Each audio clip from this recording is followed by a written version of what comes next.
Grabe usapan magdi-deworm lang. Bakit naman itong si Chanel napaihi? Hello, Pack members! Welcome back to Husky Pack TV! For today's video, eto naman mga female natin ang ating isasala ngayon sa timbangan para makita natin kung sino ba sa kanila ang sobra-sobra na salafang at sino ang medyo kulang at kailangan mas damihan pa. Ito nga, pinalabas na sila sa off-leash area nila. Talagang muntik pa ulit silang magkapalod dyan ng kuya niya dahil kalalabas pa lang mag-aaway na naman. Grabe talaga ang mga tuwa. Pero tumitigil lang rin naman talaga sila sa pag-aaway. Minsan talaga sa sobrang excited sa paglabas. Talagang medyo nag-uumpisa sila ng ngat-ngatan pero konti lang naman. Anyways, pinagpati lang rin nga muna sila dyan at si Mother nag-ready na ulit ng dewormer dahil alam niya naman kaya sila tinitimbang para i-deworm. Una na nga sumalang dyan si Thunder na nasa 15.5 kilos dahil hindi rin naman siya sobrang tumataba talaga at okay na nga sa katawan niya yung ganyan. Hindi naman kasi talaga siya kalakihan kaya naman okay lang sa kanya na hindi rin siya sobrang taba. Mas okay na nga yun at least hindi siya hirap sa katawan niya. Sumunod naman na itong sobrang puti natin na si Snow White at medyo mabigat-bigat talaga to dahil umabot nga siya ng 22.5 kilos. Ay nako, sa pool naman talaga chubby rin itong si Snow White. Hindi naman na talaga yan pumayat kahit nga nung magkasakit siya noon. Though speaking of payat, ito talaga yung payat nating pack member na si Athena. Pero in fairness, malaman-laman siya ngayon kasi umabot nga siya ng 15.5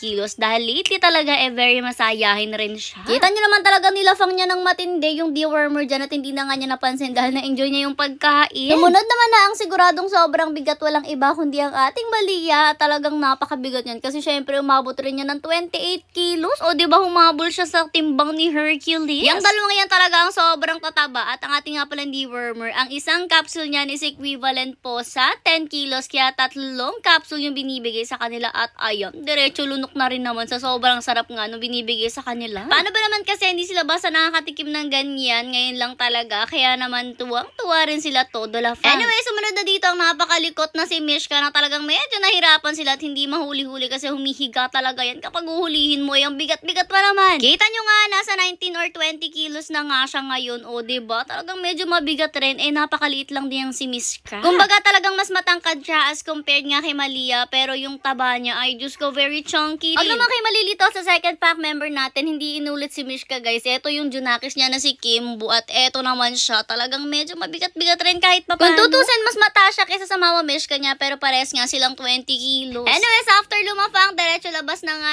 Tapos sinunod naman yung papalabasin at dito na nga tayo kay Snowy. Ay naku, ito talaga chunky rin kaya umabot talaga ng 25 kilos rin. Kapag naman 25 kilos, bale 2.5 capsule lang yan at ayan talaga inabangan niya may pag-akyat pa yan sa lamesa. Napakatakaw rin naman bata.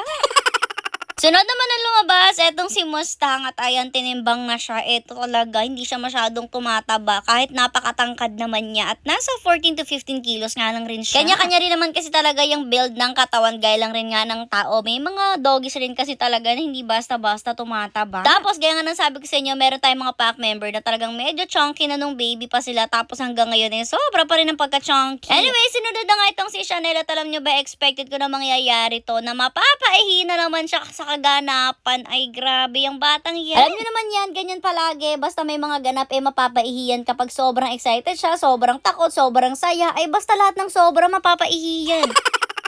Dito naman na tayo sa isa pang napakahirap at napakalikot na pack member. Walang iba kundi si Sassy. Si Sassy naman medyo mababa-babaran yung timbang niya dahil hindi naman siya talaga tumataba ng bongga. Tapos medyo bata pa nga siya kaya umabot lang rin nga siya dyan ng 13 kilos. Ay nako, makikita nyo dito sobrang likot niya. Hindi siya masubuan. Ganyan katindi si Sassy guys. Grabe ang likot niyan to the highest level. Akala mo talaga turumpo. Umikot na ng umikot palagi.